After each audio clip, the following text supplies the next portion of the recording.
C'est « Quand tu seras en sécurité », roman à mystère du FBI, avec Finn Wright, tome 2, écrit par Blake Pierce, lu par Jean. Prologue.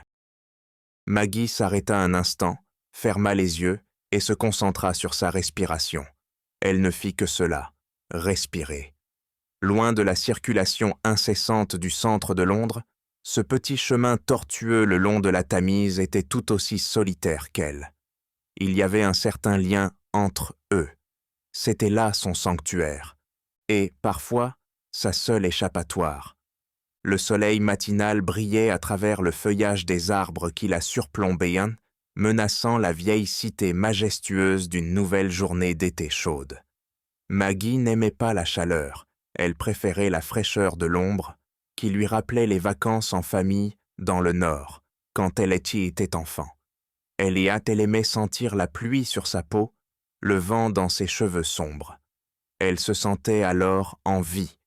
Mais pour l'instant, pour retrouver cette sensation de brise fraîche, elle ne pouvait que courir le long du fleuve et essayer de revenir à la sécurité qu'elle éprouvait enfant, sentiment perdu depuis longtemps. Maggie avait l'esprit préoccupé par des soucis bien plus graves que des questions météorologiques. Elle pensait à la vie et à la mort, au but de tout cela. En était-elle vraiment arrivée là? Pourquoi? Chuchota-t-elle à la brise qui faisait frémir l'eau. Parlait-elle toute seule ou s'adressait-elle à une version imaginaire de la personne qui lui avait fait du mal et l'avait menacée? Cette question hantait son esprit depuis des semaines, et chaque fois qu'elle se la posait, elle sentait la vigueur quitter un peu plus son jeune corps de 28 ans. Elle ne mangeait presque plus. L'inquiétude, la peur, être constamment sur ses gardes, tout ceci la minait peu à peu. Le danger mêlé au stress pouvait faire des dégâts, voire s'avérer plus que néfaste. Elle n'en était que trop consciente. Il fallait qu'elle trouve un moyen d'évacuer la pression, une solution à cette situation. Maggie secoua la tête pour se débarrasser des sentiments oppressants qui l'avaient envahie. Elle planta fermement ses pieds dans le sol, puis s'élança. Courir lui éclaircirait l'esprit. Or, elle avait bien besoin d'être en pleine possession de ses moyens pour gérer tous les périls qui l'attendaient. « Il doit bien y avoir un moyen de me tirer de tout ça », songea-t-elle au rythme de ses foulées, dans la campagne anglaise isolée. Le chemin pivotait à gauche, emmenant Maggie loin des eaux tranquilles du large fleuve. Elle l'avait parcouru à de nombreuses reprises. Sa respiration se fit plus profonde. Elle sentit le sang circuler plus vivement dans ses jambes, eut l'impression de revenir à la vie. Des oiseaux chantaient des non loin. Elle traversa un sous-bois et s'efforça de se persuader que le monde n'était pas en train de s'effondrer autour d'elle. Tout irait bien, malgré ce que lui murmurait son subconscient. Maggie arriva à la route. Elle se méfiait toujours de cette partie de son footing. La route était étroite et il n'y avait pas de trottoir. Il lui fallait se montrer prudente. Elle ne se découragea pas pour autant et continua, déterminée à parcourir cette portion du chemin le plus rapidement possible afin de retrouver le couvert des arbres et de s'éloigner encore plus de la ville menaçante. Elle jetait de fréquents coups d'œil derrière elle, tout en courant, pour vérifier qu'aucune voiture n'arrivait. Il y avait rarement de la circulation sur cette route isolée, mais elle avait récemment lu un article au sujet d'un de ses écrivains favoris qui avait justement été percuté dans des circonstances similaires et redoublait désormais de prudence. Le goudron abîmé s'élevait de plus en plus sous ses pas. Elle y aperçut de nouveau la Tamise, loin, en contrebas. Ses méandres la conduisaient de l'estuaire au cœur de Londres, loin derrière Maggie. Cette dernière s'efforça de respirer profondément. Une légère brise s'était levée, ramenant avec elle une certaine notion de danger. Deux menaces pesaient sur Maggie. Cette portion de route périlleuse, avec l'angle mort qu'elle allait devoir franchir, ainsi la personne qui risquait de gâcher toute sa vie, aussi sûrement que si elle avait tenu un couteau en travers de sa gorge. « La police ?» s'interrogea-t-elle, à la recherche d'une solution à ses problèmes. « Non, Ce n'était pas une option. Il y avait trop de ramifications. Si c'était rendu public, elle en souffrirait, de même que sa famille. Peu importe la façon dont elle envisageait son dilemme, seules de la souffrance et la honte paraissaient sans. L'attendre. Maggie avait atteint la portion qu'elle détestait le plus, celle où la route bifurquait sans qu'on puisse voir ce qui se dissimulait derrière le tournant. Un haut mur de roches brunes et lisses s'élevait sur sa gauche, rendant impossible tout échappatoire si une voiture surgissait. Comme d'habitude, elle courut en se collant à la pierre, afin d'éviter la collision si un conducteur imprudent jaillissait brusquement. Elle visualisa l'orée du sentier forestier qui allait apparaître dans un instant. Elle serait bientôt à l'abri dans le bois et pourrait disparaître pendant 1 heure sous le couvert du feuillage. Elle n'aspirait qu'à laisser ses ennuis derrière elle et se cacher. Comme tout le monde, songea-t-elle. Pour Maggie, le soulagement et le bonheur ne faisaient qu'un. C'est alors qu'un bruit lui parvint. Elle crut d'abord qu'il provenait de la rivière en contrebas, comme une vague qui roulait sans jamais se briser. En approchant de l'angle mort, elle réalisa cependant que le son ne venait pas de la rivière, mais de la route. « Merde, une voiture », pensa-t-elle. Le véhicule était néanmoins plutôt discret. Maggie songea que ce devait être un moteur électrique. Coincée en plein angle mort, elle s'arrêta, le corps transi, l'oreille aux aguets. « D'où arrive-t-elle » s'interrogea-t-elle. Maggie n'arrivait pas à déterminer si la voiture était devant elle, ou bien si elle provenait du bas de la colline, derrière elle.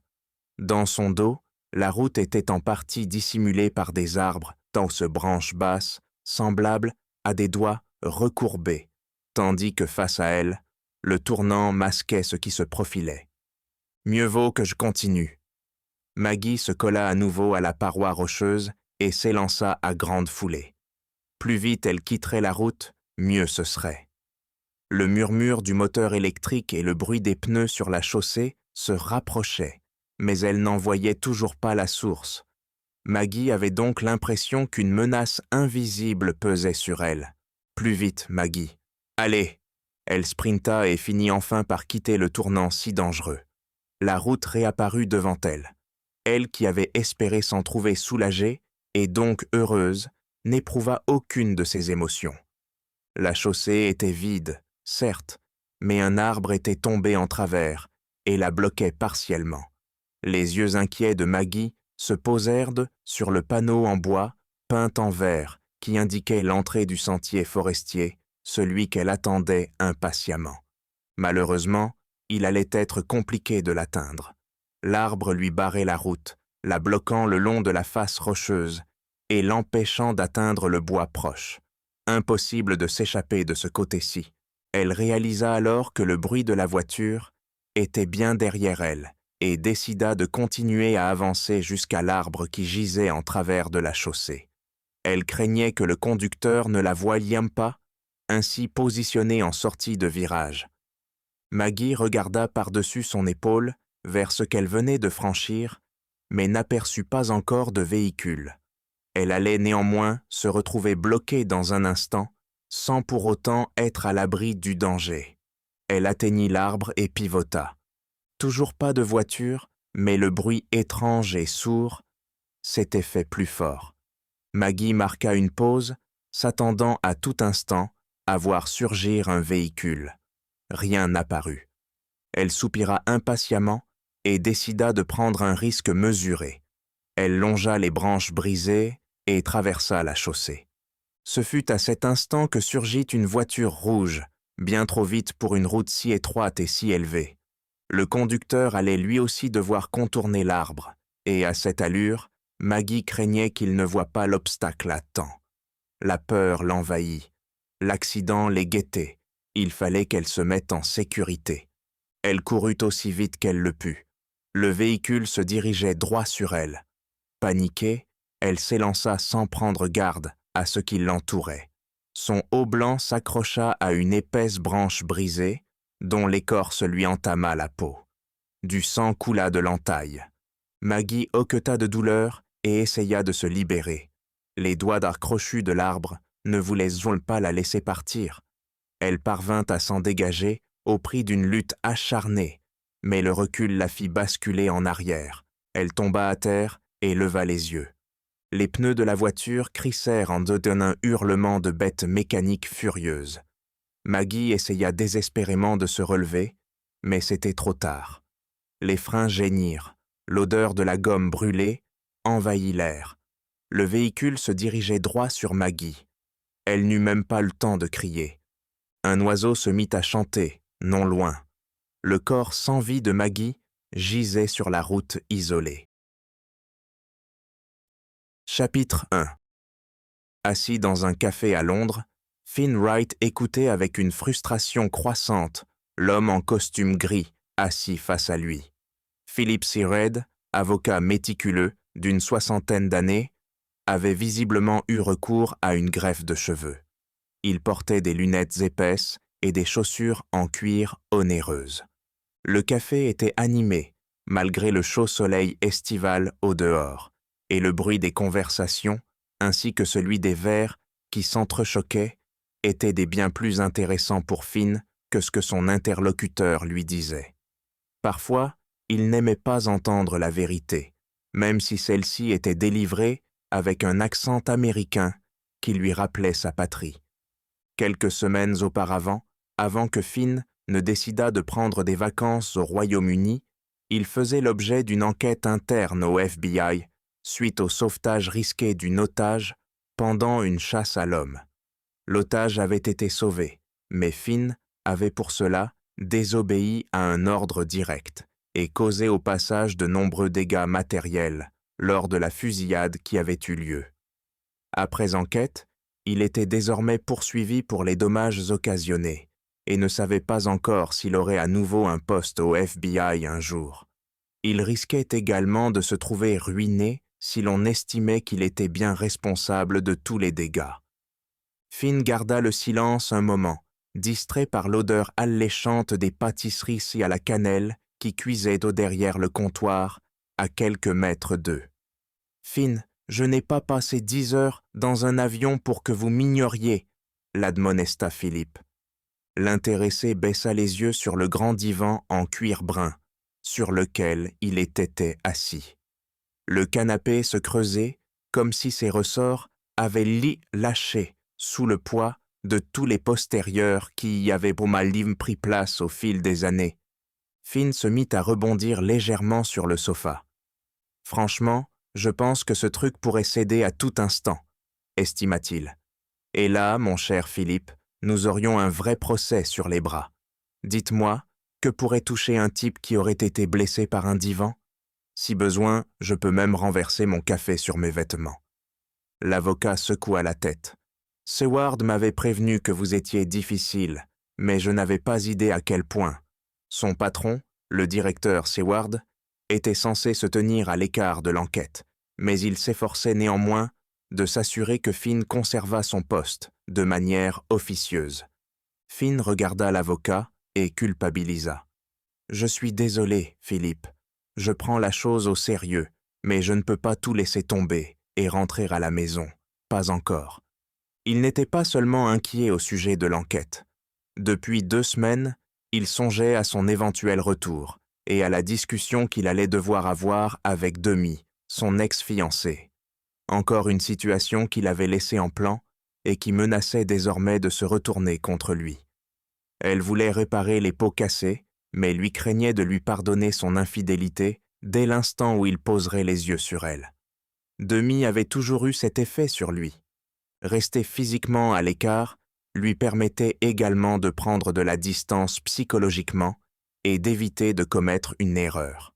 « Justement, » reprit Philippe, « cette haute histoire de consultant pour les forces de l'ordre du Royaume-Uni. » L'homme de loi saisit son café et se pencha en avant, trempant presque au passage le bout de sa cravate dans sa tasse. « Cela ne plaît pas à Seward. Il veut que vous laissiez tomber. Je dois bien dire que je suis d'accord avec lui. La situation va vous exploser au visage. » Cette remarque agaça Finn. Dès qu'on lui recommandait d'ignorer une opportunité pour des raisons politiques, Il n'avait qu'une envie, la saisir au plus vite. « Je n'ai même pas encore accepté l'offre, » grommela-t-il, « et ce n'est qu'une proposition, qui a de plus été approuvée par le ministère de l'Intérieur, ici. Le gouvernement des États-Unis devrait être content qu'un de ses agents en vacances ait résolu le meurtre d'un aristocrate anglais, et qu'on lui ait ensuite demandé d'apporter son aide dans de futures enquêtes. Voilà qui devrait plaire aux médias. » Philippe s'adossa à son siège. « Finn, personne ne cherche à nier votre mérite. Résoudre le meurtre de Lord Van Rees était une bonne chose, à la fois pour vous et pour votre pays. Mais la façon dont la presse a laissé fuiter la proposition qu'on vous avait faite, ce poste de consultant sur de futures affaires, eh bien, voilà qui a rendu le FBI nerveux, surtout avec votre procès qui approche. Je ne crois pas que les médias anglais soient au courant, mais ce n'est qu'une question de temps, et ce sera alors utilisé contre vous, afin de créer un scandale. Le FBI aimerait que vous fassiez profil bas, au cas où vous commettriez une erreur ici. Le FBI ne me fait pas confiance? Voilà qui est choquant, ironisa Finn en levant un sourcil. Il eut ensuite un grand sourire. On dirait bien qu'ils ont l'intention de me virer de toute façon. Alors qu'est-ce que ça peut leur faire si j'ai déjà une autre offre d'emploi? Il faut bien gagner sa vie. Finn n'avait pas encore décidé s'il allait accepter ou refuser la proposition des forces de l'ordre anglaises, mais plus on le poussait à rentrer chez lui et à se tenir à carreau, plus il en avait envie. Le directeur Seward fait tout son possible pour vous, Finn, le raisonna Philippe. Pourquoi? Je n'en ai aucune idée, mais il se bat pour vous et se met en péril. Merde, il a Zoli même usé de ses relations afin que je vous représente. Ne pensez-vous pas que vous devriez laisser tomber cette histoire de consultant, rentrer chez vous et vous tenir tranquille jusqu'à ce que le procès soit terminé? Ne lui devez-vous pas au moins c'est ça? Les paroles de l'avocat troublèrent Tom Finn. Le directeur Seward était à la fois son mentor et son ami, et il ne tenait absolument pas à lui causer des ennuis. Ce fut au tour de Finn de se pencher vers son interlocuteur. Il fixa Red droit dans les yeux. « Je dois bien plus que vous ne pouvez l'imaginer au directeur Seward. Dans ce cas, vous savez certainement... » Finn ne laissa pas le temps à l'avocat d'exposer son argument, sans doute convaincant. « Mais j'ai traversé beaucoup d'épreuves, dans ma vie, » l'interrompit-il. « Et, même si être loyal représente énormément pour moi, ce n'est pas Seward qui risque d'être viré du FBI. Ce n'est pas lui qui risque d'être ruiné si on lui demande de payer les dégâts matériels. C'est moi. C'est également moi qui ai décidé de me précipiter dans l'immeuble afin de maîtriser le kidnappeur. Moi. Et c'était la bonne décision. Si je n'étais pas entré, l'otage serait morte, à l'horreur qu'il est. Quel orgueil, Finn. Philippe secoua la tête. Il s'agit simplement d'expérience, argua Finn. J'ai grandi sans rien. J'ai suivi mon intuition, ce qui m'a conduit à servir ma patrie. J'ai consacré ma vie à essayer de faire mon trou dans ce satané monde. Cela m'a valu des sales coups, certes, mais de bonnes choses aussi. Je suis toujours debout, et mon intuition me recommande maintenant de... Il fut interrompu, mais pas par Philippe C. Red. Finn baissa les yeux sur son portable afin de voir qui l'appelait. L'avocat soupira. Il est normalement poli d'ignorer son téléphone pendant un rendez-vous. Un rendez-vous? Sourit Finn. Je croyais qu'on prenait un café entre potes. Il décrocha. Salut Rob, ça va? Son ami Rob était le plus jeune commissaire en chef du pays et avait fait appel à ses services pour aider la police à enquêter sur le meurtre de Lord Van Rees. Finn, mes supérieurs viennent juste de me donner un ordre, commença son ami d'un ton grave. Un ordre? Voilà qui n'augure rien de bon. J'espère qu'ils ne veulent pas que tu te lances dans la chanson. Ta performance au karaoké hier soir était hors du commun. Est-ce qu'il existe des inculpations pour crimes contre la musique en Angleterre?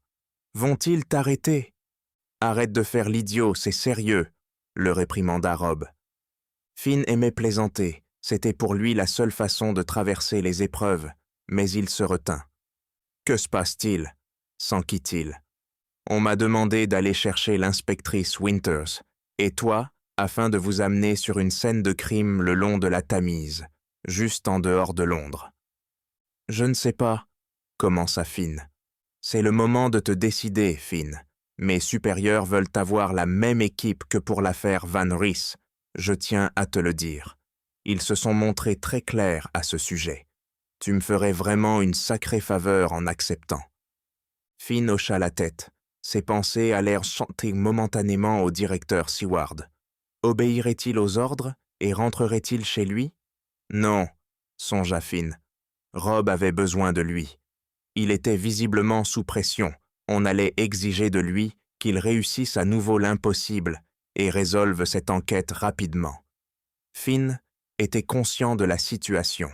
Rob était respecté du public, mais s'il y avait la moindre erreur ou bévue, le ministère de l'Intérieur lui tomberait dessus. Après tout, certains considéraient qu'on avait attribué un poste trop important à quelqu'un d'aussi jeune et en voulaient à son ami. Sans parler des implications pour Finn, s'il lui faisait une erreur, il se retrouverait alors avec un problème de taille entre le FBI et les forces de l'ordre anglaises. Sa carrière serait brisée et il aurait encore plus d'ennuis. Il risquerait alors d'être mis au banc des deux côtés de l'Atlantique. Mais il faut bien prendre des risques, dans la vie, se dit-il. C'est cela qui rend la vie excitante, quand on a ensuite raison. Il regarda alors l'avocat, portable toujours à l'oreille. Philip Sered paraissait prêt à exploser de colère. « Alors » insista Rob. « J'en suis » répondit Finn. « Dis-moi juste où te retrouver. » Chapitre 2. Le levier de vitesse se coinça sous la paume de Finn alors qu'il se débattait avec la pédale d'embrayage. « Allez, espèce de sale !» La vitesse passa soudain. Finn se demanda si la voiture se moquait de lui juste parce qu'il était américain. Il n'était pas habitué aux véhicules manuels et ne les aimait pas. Il avait loué une minuscule voiture bleu foncé à Garden City, du comté de Hertford. Celle-ci lui avait paru tout à fait convenable quand il s'était assis dedans, mais il lui fallait désormais grimper la petite route tortueuse et déserte qui s'élevait au-dessus de la Tamise, et il soupçonnait le loueur de lui avoir donné un véhicule dont il ne parvenait pas à se débarrasser. Pour couronner le tout, le siège conducteur était coincé, bien trop près du volant pour ses longues jambes musclées, et il se sentait à l'étroit. Ses genoux touchaient donc quasiment le tableau de bord. Le soleil matinal s'élevait devant lui, brillant haut dans le ciel bleu et traversant par instants le feuillage des arbres qui bordaient la route. En contrebas sur sa droite, le fleuve déroulait ses méandres. Ses flots réverbérés doraient les rayons de l'astre et se dirigeaient ensuite vers Londres, et sa circulation incessante. S'il n'avait pas eu autant de mal à gérer la voiture, Finn aurait sans doute trouvé le paysage agréable. Sur sa gauche s'élevait une falaise rocheuse, et il songea que le moindre faux mouvement lui vaudrait une chute vertigineuse vers la Tamise. Finn atteignit alors un tournant en épingle et en angle mort. Lorsqu'il l'eut franchi, il découvrit plusieurs voitures de patrouille, stationnées là, et deux silhouettes familières à leur côté. Il se gara et s'extirpa du volant en grommelant. « Ah, je suis content de vous voir » lança-t-il. « Finn se rendit soudain compte que la voiture roulait encore derrière lui. « Nom de... » Il se précipita vers son véhicule, ouvrit la portière et s'assura cette fois-ci de bien enclencher le frein à main. Lorsqu'il parvint à nouveau à s'extraire de l'espace confiné, il s'épongea le front et s'aperçut alors que les deux autres le regardèrent, sourire aux lèvres, et s'efforçaient donc de ne pas rire ouvertement de ses déboires. L'inspectrice Amelia Winters et le commissaire Robert Collins, qui avaient également travaillé sur l'affaire Van Rees, trouvaient visiblement la situation cocasse. « Bon, Les Anglais ne savent visiblement pas construire des voitures décentes, reprit Finn en secouant la tête. Il eut un geste frustré pour le véhicule de location. Elle n'est pas anglaise mais française, le corrigea Amelia. Le soleil éclairait ses cheveux roux et sa peau laiteuse. Ses lèvres bien dessinées esquissaient encore un sourire. Finn n'a jamais été très doué pour la géographie, se moqua Rob. Du haut de son 1,85 m, il était imposant dans son uniforme noir de policier, couronné d'un képi. « Je t'avais pourtant prévenu à propos de ce loueur, » continua-t-il. « Sache que nous autres pauvres agents spéciaux n'avons pas le salaire du commissaire en chef de Hertford, Rob. C'était une bonne affaire. » Amelia s'avança pour lui serrer la main. « Contente de vous revoir, Finn. » Finn devait bien avouer que lui aussi était heureux de la revoir. La dernière fois qu'ils s'étaient en vue, c'était pour fêter le succès de leur enquête avec Rob, dans la cuisine rustique du cottage, où Finn logeait pour ses vacances dans le village de Great Amwell. « Je vois que je vous ai manqué, Winters, » rétorqua-t-il avec un grand sourire. « J'essayerai de ne pas être absente aussi longtemps. La prochaine fois, je ne voudrais pas que vous soyez en manque. » Amelia leva les yeux au ciel. « Et si on s'y mettait ?»« Ouais, » approuva Finn. « Que s'est-il passé ici ?» Il désigna un grand arbre qui bloquait presque toute la route. Des techniciens de la police scientifique, en tenue de protection blanche, s'affairaient d'or le long des branches, du côté opposé de la route. Ils étaient accroupis autour du corps d'une jeune femme. « Je suis désolé de t'avoir fait venir comme ça, Finn. Je sais que tu as tes propres problèmes à gérer, » commença Rob. « Mais vu la façon dont a résolu l'affaire Van Rees, le ministère de l'Intérieur m'a ordonné de recourir à tes services dès qu'on a appris la mort d'une autre membre de la famille, de Grey. Ce n'est bon même pas dans ma juridiction, mais on m'a placé sur cette enquête, ainsi que l'inspectrice Winters. Merci d'avoir accepté. » Finn tapota l'épaule de son ami. Celui-ci avait l'air fatigué, comme s'il avait travaillé tard le soir ces derniers temps. Rob était un excellent ami et il était heureux de pouvoir l'aider. « Je suis là pour toi, mon pote, » dit-il gentiment. Il plissa alors les yeux et plongea la main dans sa poche pour en tirer ses lunettes de soleil. « Ah, voilà qui est mieux. » Amelia désigna le corps. « Finn, je suis contente que vous soyez là, mais je ne suis pas sûre de ce que nous avons sur les bras. »« Comment ça ?» s'enquit Finn, curieux. Rob soupira. « Cette jeune femme a été tuée ce matin, percutée par une voiture qui allait bien trop vite.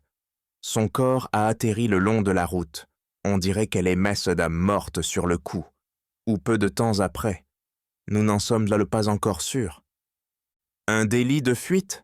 hasarda Finn. Il observait l'équipe de la police scientifique, qui paraissait avoir fini l'examen préliminaire. Ils se dirigèrent vers eux. « C'est peut-être pire que ça, » répondit Rob d'un ton grave. « On n'en sait rien, chef, » observa Amelia. Elle se montrait toujours sceptique.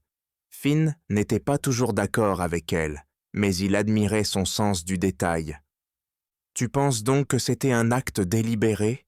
demanda Finn à Rob. Ce dernier n'eut pas le temps de lui répondre. « Chef, nous en avons terminé pour l'instant, » annonça l'un des techniciens. « Le reste est pour le légiste. »« Bon travail, » fit Rob. « Laissez tout en l'état pour l'instant, afin qu'on puisse examiner la scène. » Les policiers acquiescèrent et poursuivirent sur leur chemin jusqu'à leur véhicule. Ils montèrent mollis dedans et quittèrent prolis les lieux. Finn avança vers le corps, Rob et Amelia à ses côtés. Il esquissa un geste en direction de la route, derrière eux.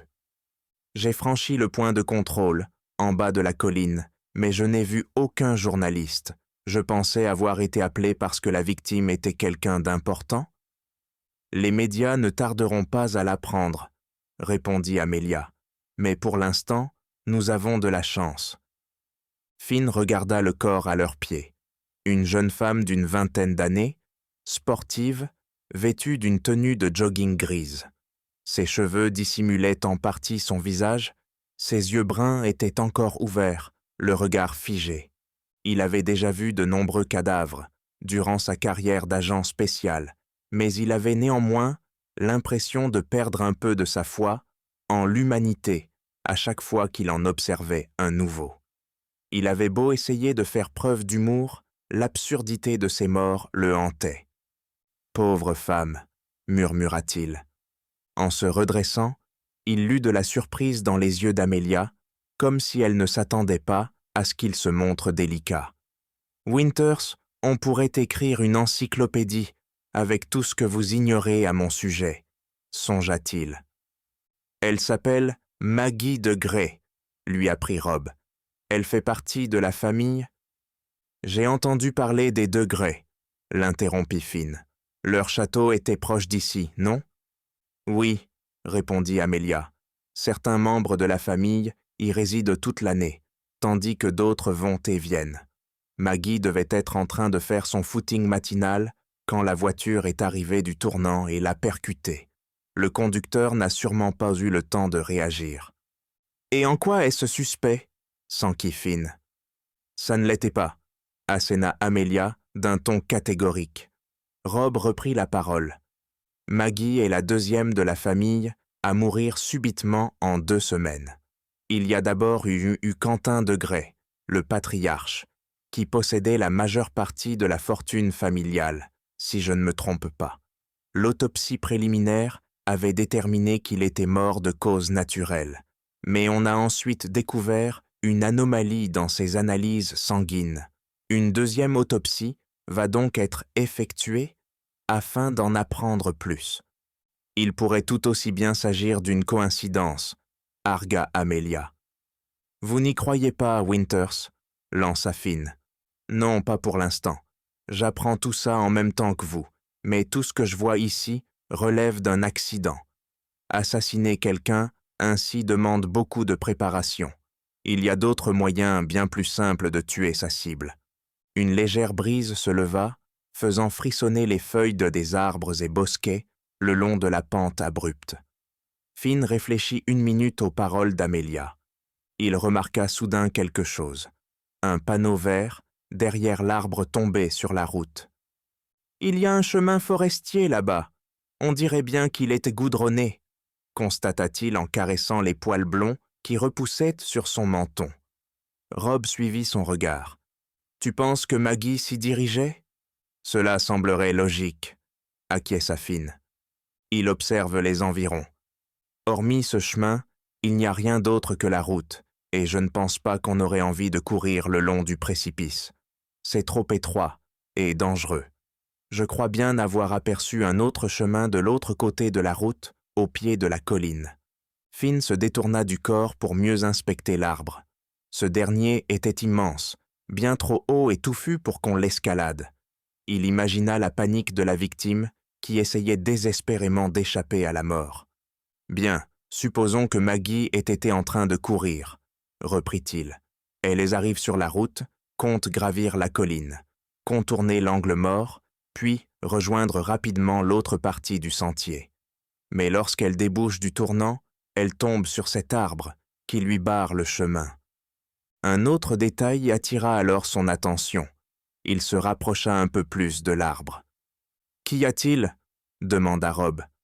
Finn désigna une branche dont l'extrémité était brisée et se balançait dans la brise, rattachée seulement par un fragment d'écorce. Il se pencha. Il y avait quelque chose au bout du rameau. « On dirait bien du sang, » observa-t-il.